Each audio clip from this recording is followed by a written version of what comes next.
Magandang araw sa lahat. Ngayon, gusto kong ibahagi ang aking karanasan sa pagbili ng aking Suzuki Ertiga at paglilipat ng pera mula Japan patungong Pilipinas. Napagdesisyonan kong bilhin ang kotse ng buo gamit ang cash.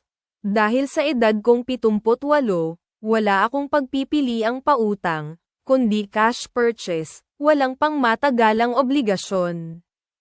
Maingat kong inihanda ang pera at inilipat ito mula Japan patungong Pilipinas gamit ang Wise.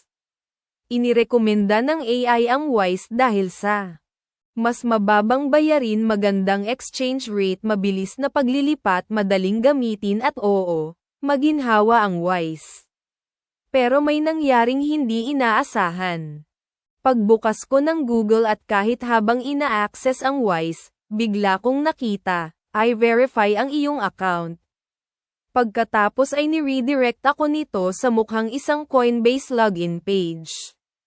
Kakaiba iyon. Hindi ko sinusubukang mag-login sa Coinbase.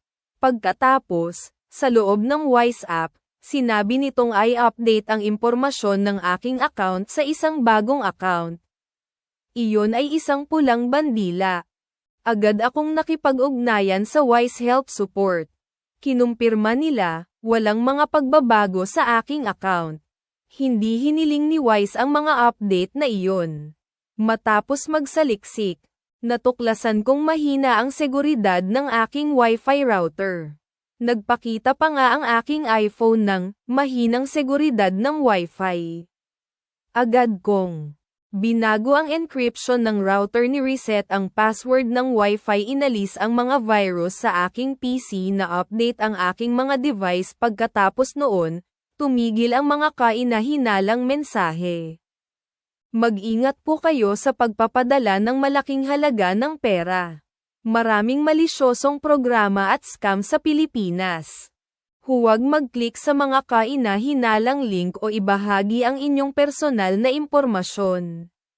Manatiling alerto at huwag maging biktima. Palaging direktang buksan ang mga app, huwag mag-click ng mga random na pop-up. Suriin ang seguridad ng iyong Wi-Fi. I-verify sa opisyal na suporta. Ngayon, narito ang isa pang mahalagang update. Matapos kong ihanda ang pera at bibilhin ko na sana ng buo ang Ertiga, sinabi sa akin ng inaasahang driver na hindi siya makakarating mula sa kanyang probinsya.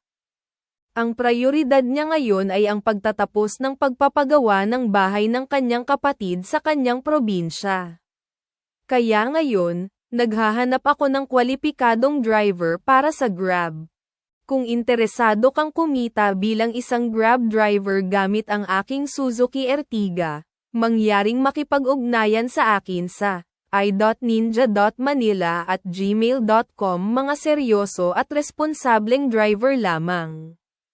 Mga kinakailangan: valid na professional driver's license, Pilipinas, mayroon o handang mag-apply para sa Grab accreditation, malinis na record sa pagmamaneho, responsable at tapat, may ligtas na parking area, mas mainam. Handang sumunod sa napagkasunduang boundary o profit sharing setup, ideal na kandidato.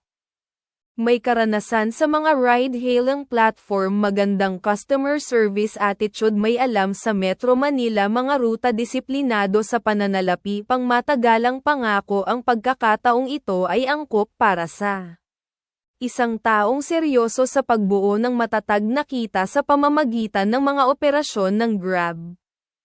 Paano mag-apply? Kung interesado ka, mangyaring ipadala ang iyong introduksyon at karanasan sa pagmamaneho sa i.ninja.manila@gmail.com. Pakisama buong pangalan, edad, karanasan sa pagmamaneho, kasalukuyang lokasyon, numero ng contact. Tanging mga seryoso at kwalipikadong aplikante ang taken. Salamat sa panunood.